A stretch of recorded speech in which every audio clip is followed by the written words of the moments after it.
Well, thanks to Melissa and Z and everybody who was exhibiting such fine musicianship up here. Thank you. And I want to say a special acknowledgement of the work that both Melissa has been doing for years and recently now joined with Z, who is a writer and brings that skill to writing lyrics. Their lyrics take our philosophy and summarize it into a package that is so accessible and so rememberable. Yeah.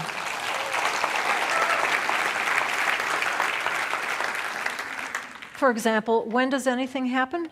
Now. See?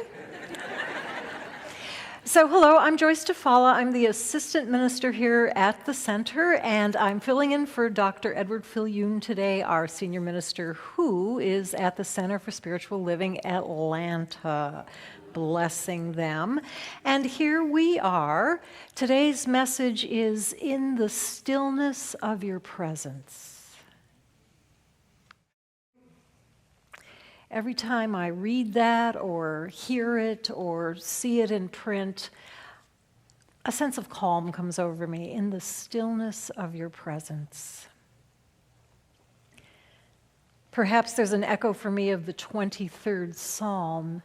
He leads me beside the still water. In the stillness of your presence. And by the way, Lashana Tova to those among us who are observing the high holy days. This is a time of stillness and reflection. Thank you for your work that you're doing to bless the world. I just returned from a trip to Kyoto, Japan, and I was talking to one of my co-travelers about the trip, William Abel. You might know William. He always does such a beautiful stage for us. And William and I were commenting on how we have actually returned from Japan with an embodied sense of stillness, of peace. Now, granted, the trip was intended to encourage us to do this. This was a Spirit Tours trip hosted by Jim Kramer, which always has the intention of deepening spiritual experience. And yes, Reverend Kim was leading us in meditation and chanting and a Dharma talk in the morning. And yes, we did spend the last 2 days of the tour living with monks in a temple. And there was something more than this going on in Japan. There we were in Kyoto, a city of 1.5 million people. And often there were times when we were in very crowded, very active places, but this sense of stillness was never very far away. One thing William and I were noticing is that the Japanese pedestrians would stop for a red light, waiting to cross a street about 10 feet wide, even when there were no cars in sight. And at first I thought this was a little strange, I thought it was a little comedic, but then I started to get into doing it too. And William and I were noticing how it reflected a quality of contentment in just stopping for a moment, just waiting. Just pausing. Much in contrast to our American tendency to want to get where we're going as fast as possible. I was grateful when I was standing there waiting for a red light for no apparent reason to have in the back of my mind the ideas and suggestions that we've been getting together from the book this month, The Power of Now by Eckhart Tolle. If you've been reading it or if you've been listening to Dr. Edward this month, then you have been getting encouragement too to do things like be an observer to your thoughts rather than identifying with them. Or to catch yourself if you find yourself dwelling in the past, perhaps with regret, or fast forwarding into future what-if scenarios, and instead bring your attention to the present. Or maybe to recognize that your thinking mind is not who you are, but rather your thinking mind is something you can use. On our trip, we chanted the Heart Sutra. This is an ancient Buddhist text that refers to the 6 sense organs: eyes, ears, nose, tongue, body, mind. And the first time I saw that, I thought, wait, what? Mind? A sense organ? Isn't mind the one that puts together the information from those 5? But I've gotten an appreciation from hanging out at the center and reading Eckhart Tolle and studying more Buddhism that the mind is a sense organ in that it actually alters perception. It's an organ of perception. And as we know, it can actually distort the recognition of what is actually here. In the same way that our eyes can't always tell us what is here if there's not enough light. All problems, says Eckhart Tolle and other spiritual teachers throughout history, all problems are illusions of the mind. Or as the French philosopher Paul Valéry said, sometimes I think and sometimes I am. You see, if we can recognize our thinking for what it is, random chatter, not unlike someone on a cell phone at the table next to you in the restaurant. How's that? How about using that the next time you're tempted to actually believe some of the things you're thinking?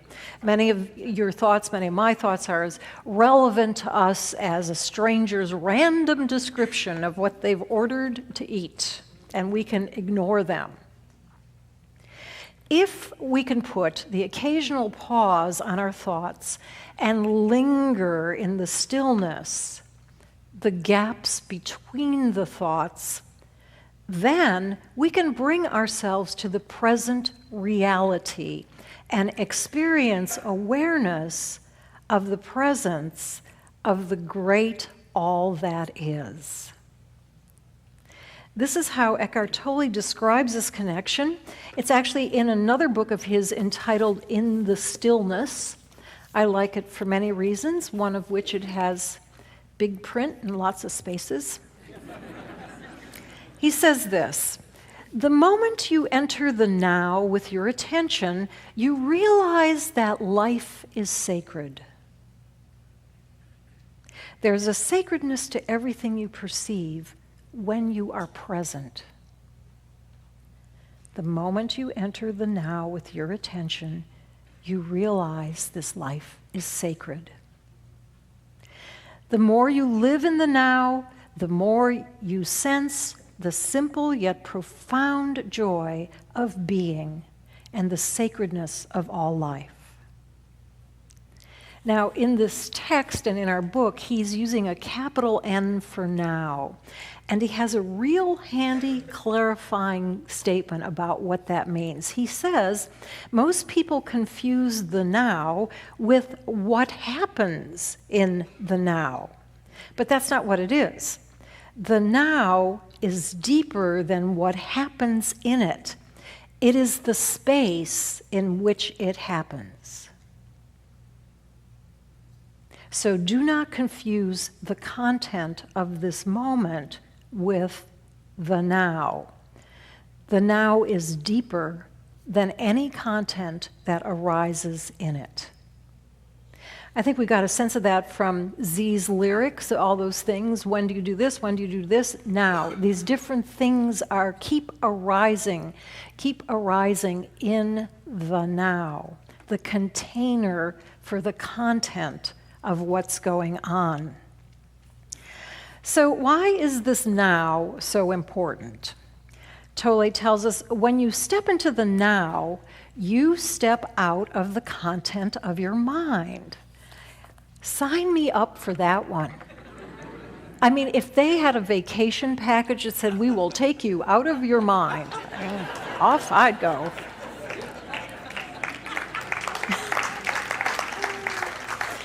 So when you step into the now, you step out of the content of your mind. The incessant stream of thinking slows down. Thoughts don't absorb all of your attention anymore, don't draw you in totally. Gaps arise in between thoughts, spaciousness, stillness. You begin to realize how much vaster and deeper you are than your thoughts. How much vaster and deeper you are than your thoughts. Which brings me to my favorite image for describing our relationship to the Divine One, our oneness with Spirit. Each of us is like a wave in the ocean of God. And if that wave could get still, if that wave can stop tossing about for a moment, it will become aware of how much vaster and deeper it is. It will become aware of its own oneness with the ocean of God. It will become aware of the presence and the divine source from which it and everything else arises. So here's a question we want to be sure to ask ourselves. Why do we want to become aware of this presence? What difference does it make? 2 words: relieves suffering. Have you ever noticed how easily thoughts can turn to worry or self-criticism or regret or judgment of others, and how uncomfortable we get when we have those kind of thoughts? This does not have to happen. Imagine a life in which you're not regretting things you did, where you're not hurt by what others say or do, where you're not fearful about what's going to happen. Imagine how much suffering you would remove for yourself, how much freedom and joy you would experience. Tolle refers to the insanity of our thinking, and I can see why he calls it insanity. What should I think today? Encouraging thoughts about myself or bad thoughts about myself? Well, clearly the healthiest and happiest and sanest choice would be encouraging thoughts. But the mind has its own tendency to take off in the other direction unless we become still, notice what's going on, and remember that we are more than our thoughts. And here is a major reason to keep looking for those gaps in your busy mind.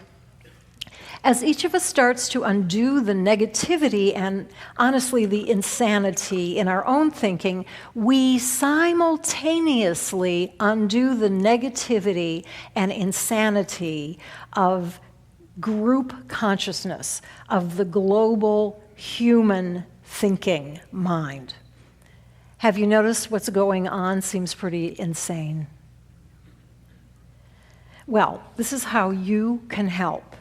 Seek the stillness in the thinking in your own mind. Seek the gaps between the thoughts. I'm reminded of a story told by David Carlson in his book, Peace Be With You, in which he interviews people from different monastic traditions about the events of September 11th, 2001. David, the author, was amazed when a Christian monk actually uses the word, "I did that," to describe his personal responsibility for the attack on the Twin Towers. And then the monk goes on to speak of his intention to deepen his own spiritual work as a way to create a different world. Speaking of monastic traditions, I find it interesting how many traditions get up at 3 a.m. to meditate or pray. Do you ever find yourself awake at 3 a.m. with some thoughts that are a bit disturbing and kind of hard to let go of? It's a pretty common experience, and in fact, in one tradition, 3 a.m. is referred to as the hour of the wolf. And it turns out there's actually a physical reason for this, as all of our body systems are at a particular low point, which then makes us vulnerable to negative thinking, which is another good reason to develop the skill of observing thoughts rather than believing them, slipping into the stillness in the gaps in between your thoughts, and staying as long as possible in the presence of the vastness and the deepness of who you truly are. So how do we do this finding the stillness between thoughts? How do we practice actually stopping our thinking? Well, many techniques have been suggested over time. One technique is to strike a gong and then put your attention on listening to follow the sound of the gong as long as you can hear it. And by an amazing synchronicity of events, I happen to have a gong with me today. In fact, I borrowed it from our choir director, Claire Victor. And speaking of finding silence, Claire was giving a sound healing workshop in San Francisco yesterday, and she just got to the point where the group was just beginning to chant Om Mani Padme Hum, and 2 rock bands started playing at the street fair outside the wall. Interesting, says Claire, that this had the effect of bringing the attention of the group in a more focused way into what was going on in the room, rather than outside of this. So, as I strike this gong, just very gently listen and follow the sound as long as you can.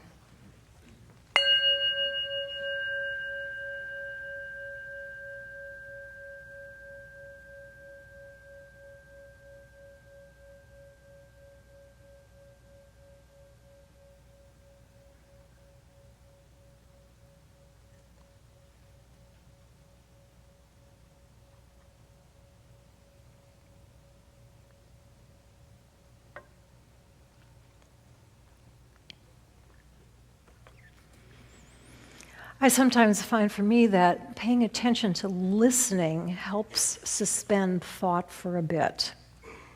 You know, we have a lot of thoughts going on. So anytime we can actually succeed in pausing them for a moment is a big deal.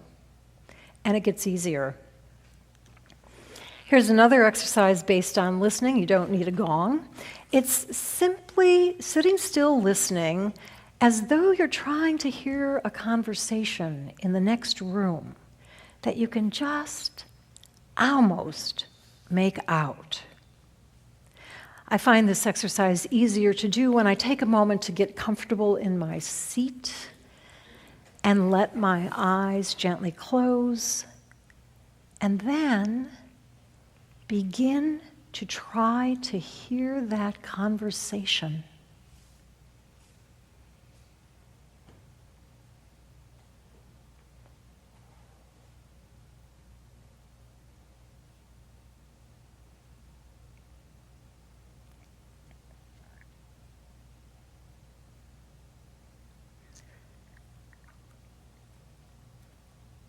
So that was 20 seconds. So do take a moment to congratulate yourself for any time of stillness you were able to experience.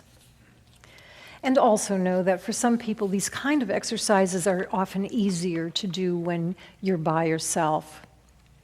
The last exercise actually comes from the Power of Now. It's right at the beginning of the chapter entitled The State of Presence. Tolle is responding to a question, which is this: you keep talking about the state of presence as the key. I think I understand it intellectually, but I don't know if I have ever truly experienced it. Tolle responds, you can't think about presence, and the mind can't understand it. Understanding presence is being present. Try a little experiment. Close your eyes and say to yourself, I wonder what my next thought is going to be. Then become very alert and wait for the next thought. Be like a cat watching a mouse hole. What thought is going to come out of the mouse hole? Try it now, he says. Close your eyes and say to yourself, I wonder what my next thought is going to be.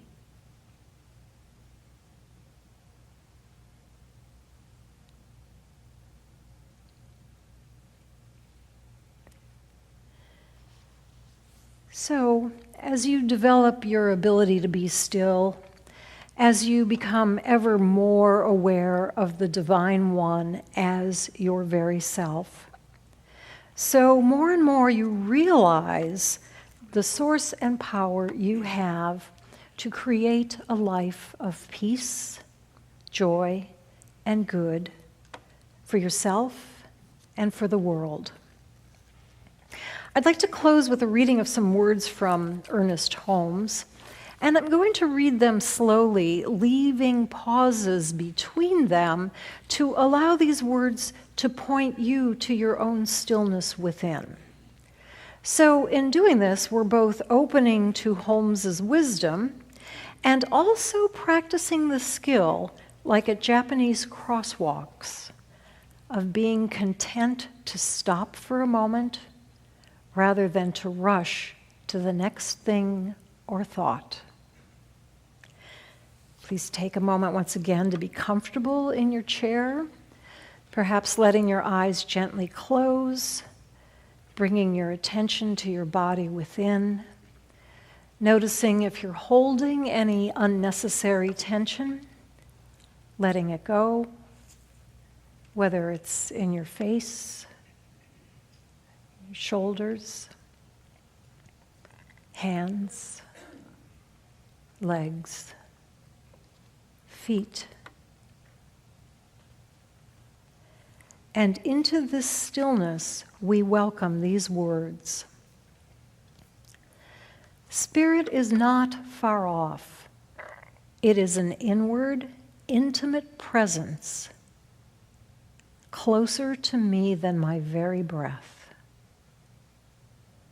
There is nothing in me that can separate me from the presence of Spirit, the love of God, and the power of its good. And I accept the joy of living in the very midst of it.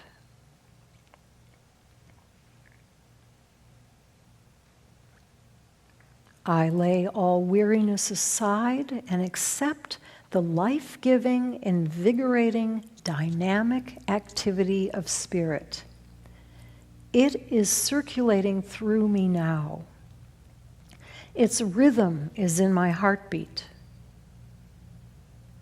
Its perfection is manifest in every organ, action, and function of my body. This divine presence leads me on the pathway of peace. I recognize this divine presence everywhere. It responds to me, and it flows with power and strength and purpose through everything I do. I allow it to direct my thoughts, words and actions into constructive self-expression. I recognize this same presence in others. I meet this good everywhere. I know that the only power there is and the only presence there is love. Therefore, I have a deep sense of confidence and trust and feel secure in life. Today is the day that God has made, and I am glad in it. And when evening comes, the cool shadows of peace that fall across my pathway and the quiet of the night will enter into my soul, while spirit flows through me as a river of life.